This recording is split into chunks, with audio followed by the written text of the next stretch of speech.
지금 우리가 믿음의 기초에 대해서 제가 아침마다 설교를 하고 있습니다. 이렇게 하게 된 것은 몇 달 전에 오랫동안 친구에게 전도했 친구가 있는데 그 친구에게 이렇게 말을 했습니다. 이제 구원받고 천국 가야 안 되겠나라고 물었습니다. 그러니까 그 친구가 구원 어떻게 받는데 교회 가면 구원 받나라고 말했습니다. 교회 가면 구원 받는 것이 아니라 예수님을 믿으면 구원 받는다라고 말했습니다. 그러자 잠시 뜸을 들이더니 그냥 교회 안 가고 모든 사람들이 구원 받으면 안 되나, 하나님이 그래 주면 안 되나라고 말을 했습니다. 그래서 좀 묵상을 하고 그 친구하고 일부 나누었고 제가 묵상했던 얘기들을 지금 이 시간에도 나누고자 합니다. 신앙생활은 하나님의 부르심에 응답하는 것입니다. 하나님의 말씀에 응답함으로써 우리가 영생의 삶에 참여하게 되고 하나님의 사랑과 은혜의 삶을 누리는 것이 바로 신앙생활입니다. 아무런 것도 하지 않고 가만히 있는데 구원을 받는 것은 아닙니다. 그 친구의 말은 그냥 모든 사람이 구원받게 해야 되지 않느냐, 꼭 믿어야 교회 다녀야 구원을 받느냐, 너무 불공평하지 않느냐라고 말했습니다. 그런데 그것은 믿음이 아닙니다. 믿음이 없으면 우리는 그저 자연적인 삶을 살다가 이 세상을 떠나게 됩니다. 신앙이 없는 자연인은 수명이 다하면 죽게 됩니다. 그러므로 자연인의 삶은 날마다 죽음을 향해 가는 사형수와 같은 삶입니다.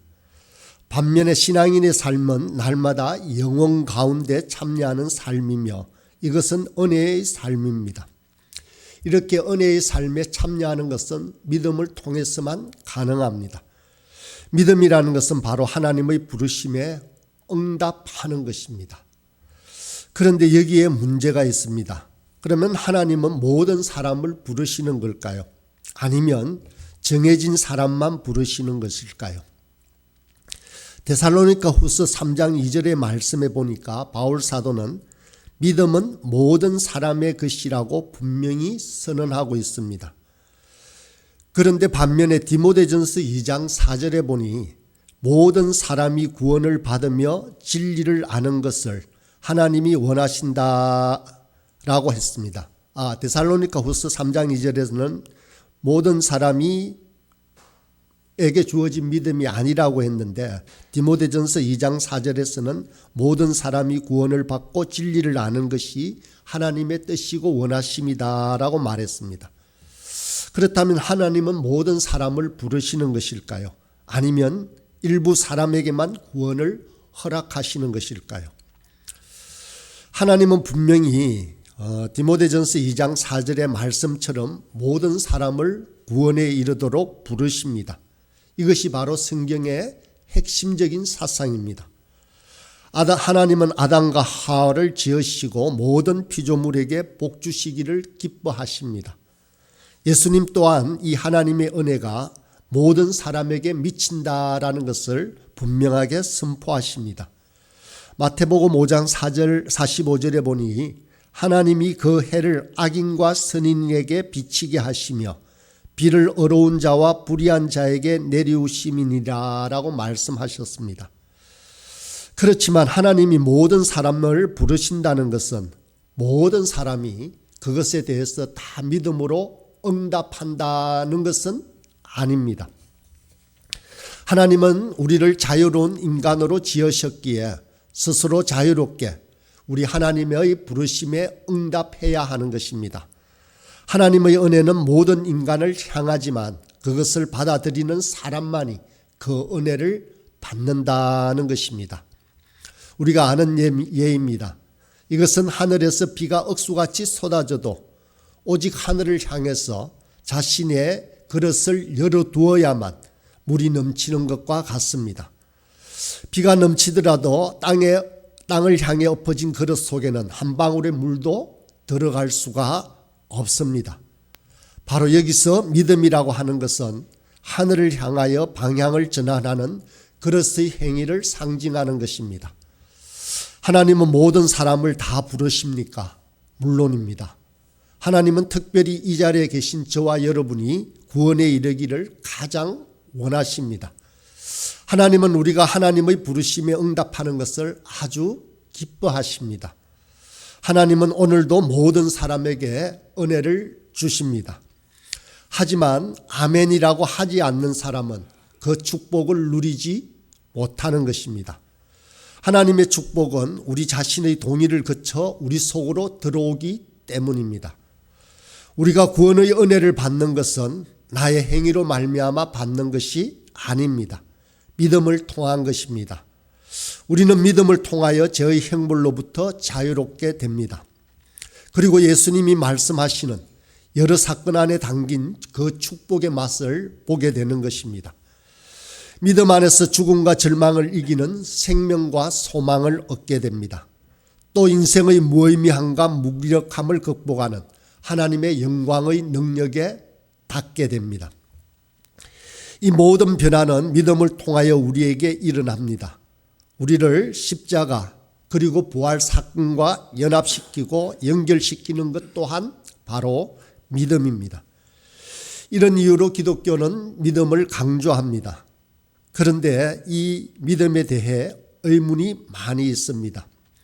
어떤 사람은 하나님이 믿음을 통해서 구원을 준다는 것은 불합리하다. 착한 사람이라도 믿지 않으면 구원을 얻지 못하고 악한 사람이라도 믿으면 구원을 받는다는 것은 불공평하다는 것입니다. 제 친구가 그렇게 말을 한 것입니다. 그렇게 불공평한 하나님을 어떻게 믿을 수 있는가라고 말입니다. 오늘날 믿음으로 구원을 얻는다는 말은 의심을 받고 있습니다. 사람들은 선한 행동을 한 사람이 구원을 받아야 된다라고 생각합니다. 이것은 구원이 무엇인지 오해하는 데서 나온 생각입니다. 구원이란 건져냄을 받는 것입니다. 구원받아야 하는 사람은 수렁에 빠지거나 노예 상태에 빠져 있는 사람입니다. 구원은 죄에 빠진 사람이 받는 것이지 아무런 잘못이 없고 죄가 없는 선한 사람이 받는 것이 아닙니다. 만약 정말로 하나님 앞에서 부끄러움 없는 선함을 가지고 있다면 그는 구원받을 필요가 없습니다. 그러나 인간 가운데 정말로 온전히 선한 사람이 있을까요? 하나님이 선한 사람에게 상급으로 천국을 준다 하더라도 그분 앞에 진정으로 선한 사람이 있을까요? 나는 다른 사람들과 비교할 수 없을 정도로 절대적으로 선하다라고 말할 수 있는 사람은 아무도 없을 것입니다. 만약 그렇게 말하는 사람이 있다면 그 사람은 또 다른 문제, 즉 겸손의 문제에 걸리게 되는 것입니다. 상대적으로 더 나은 사람이 있다는 것은 사실입니다.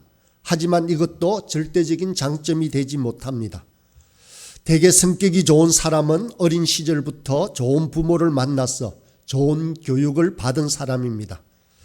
가정에서 좋은 교육을 받았으며 좋은 환경의 학교를 다녔을 것입니다. 좋지 않은 성품을 갖게 된 사람은 어려운 환경에서 자라난 사람이 많습니다. 반드시 그런 것은 아니지만 자신의 삶을 영위하기 위해서 어쩔 수 없이 지독한 성품을 가질 수밖에 없는 사람도 있을 것입니다. 우리가 선택할 수 있다면 누가 좋은 부모 설하에서 태어나고 싶지 않겠습니까? 인간은 자신의 환경을 골라서 태어난 것이 아니라 어떤 환경에 던져진 것입니다. 그런데 만약 하나님이 선한 사람에게만 천국의 상급을 준다면 그것이야말로 불공평한 일이 될 것입니다. 반면에 믿음이란 모든 사람에게 열려있는 선택입니다. 누구든지 예수 그리스도를 믿고 영접하기만 하면 구원받을 수 있습니다. 현재의 상황이 어떠하든지 간에 믿는 사람은 구원을 받습니다. 아무리 형편없는 인격을 가진 사람이라고 할지라도 믿음으로 하나님 앞에 나오면 하나님은 그 사람을 건져주고 그의 죄를 용서해 주십니다. 이것이 바로 구원의 은혜입니다. 처음에는 비참한 인격의 사람이라고 할지라도 하나님의 구원의 은혜를 받으면 변화될 수 있습니다. 참으로 믿으면 그 사람은 분명하게 변화되어지는 것입니다. 이 변화까지 하나님께서 약속하신 것입니다. 어떤 사람은 하나님이 왜 굳이 우리에게 믿음을 요청하시는가에 대해서 이런 질문을 합니다. 왜 하나님은 우리에게 굳이 믿으라고 하는가? 믿음을 요구하지 않고 그냥 모든 사람에게 구원을 주면 되지 않는가라고 말입니다. 모든 사람을 건져 주실 것이지 왜 믿는 사람만 건져 주시려고 하시는 걸까? 이것은 보편적이어야 할 하나님의 성품에 어긋나는 행동이 아닌가라고 묻습니다. 이런 질문을 믿는 사람도 오랫동안 품고 있을 수 있습니다. 어떤 조건을 다하는 것이 하나님답지 못하다고 생각을 하는 것입니다. 이 질문은 제가 믿음의 성격을 충분히 알지 못해서 그렇게 생각할 수도 있다라는 것을 나중에서야 알게 되었습니다. 하나님은 모든 사람을 건져주시기를 원하십니다. 아까도 보았던 말씀처럼 디모데전서 2장 4절에 분명하게 하나님은 모든 사람이 구원을 받으며 진리를 아는 데 이르기를 원하시느니라 라고 말씀하십니다. 그러나 하나님의 구원은 사람의 믿음을 통과하게 되어 있다는 것입니다. 이는 믿음이 바로 통로의 성격을 가지고 있기 때문입니다. 보온병에 물을 집어넣기 원한다면 뚜껑을 열어야만 합니다. 그런데 우리가 인간의 존재 속에 하나님의 구원의 은혜를 집어넣기 원한다면 어떻게 해야 합니까? 인간의 존재에서 뚜껑의 역할을 하는 것은 무엇입니까? 그것은 바로 믿음입니다. 믿음이란 사람이 자신의 존재를 열어두는 것을 말합니다. 하나님을 믿는 사람은 하나님을 향하여 언제나 자신의 존재를 열어둡니다. 믿음의 본질은 외부로부터 들어오는 하나님의 은혜를 받아들이는 데 있습니다. 믿음이란 하나님의 능력을 받아들이는 것입니다. 또다시 비유를 들자면 믿음은 부엌에 있는 수도꼭지의 역할을 합니다. 어느 가정이든 수돗물은 이미 부엌까지 들어와 있습니다. 그러나 수도꼭지가 잠겨있는 집에는 물이 나오지 않습니다. 수도꼭지는 물을 만들어내는 것이 아닙니다. 물을 전달할 뿐입니다. 직접 수돗물을 만들어내지는 않지만 수도꼭지가 협조하지 않는다면 수돗물을 집 안으로 끌어들일 수 없는 것입니다. 믿음도 이와 같습니다. 믿음은 우리의 구원을 만들어내지는 못합니다. 하지만 우리가 믿음으로 협조하지 않는다면 하나님 구원의 은혜를 경험할 수 없게 됩니다. 믿음을 실행하지 않는다면 과학까지 주어진 것을 내 것으로 만들지 못하게 된다는 것입니다. 이 얼마나 억울한 일입니까? 모든 사람을 향한 하나님의 은혜는 동일합니다. 하나님은 어느 사람에게나 풍성한 구원의 은혜를 베풀어 주십니다. 하지만 믿음을 행사하지 않는 사람은 이 하나님의 은혜를 누릴 수 없습니다. 너무도 안타까운 사실입니다. 우리는 무엇을 받든지 믿음을 거쳐서 받습니다. 이것은 바로 하나님의 구원의 질서입니다. 받는 사람의 입장에서 믿음은 아주 중요합니다. 받는 사람의 입장에서 보면 은혜를 받느냐 받지 못하느냐는 철저하게 믿음의 문제입니다. 하나님이 아무리 능력이 대단하고 우리를 돕기 위하여 많은 것을 주셔도 믿음이 없다면 아무것도 받을 수 없습니다. 믿음은 통로를 열어주는 역할을 합니다. 그러므로 믿음의 중요성을 아무리 강조해도 지나치지 않습니다. 하나님이 능력이 부족하거나 우리를 도우실 의사가 없다면 우리는 믿음만으로 도움을 받을 수 없을 것입니다. 그렇지만 하나님이 진정으로 능력이 있고 우리를 도우실 의사도 있다면 우리에게 있는 문제는 바로 이 믿음의 문제입니다. 예수님의 성경 기록에 보면 꾸짖기는 하시는데 사람들을 잘 꾸짖지는 않으십니다. 그런데 예수님께서 제자들을 꾸짖거나 책망하는 때가 있었습니다. 그것은 그들에게 믿음이 없었기 때문입니다.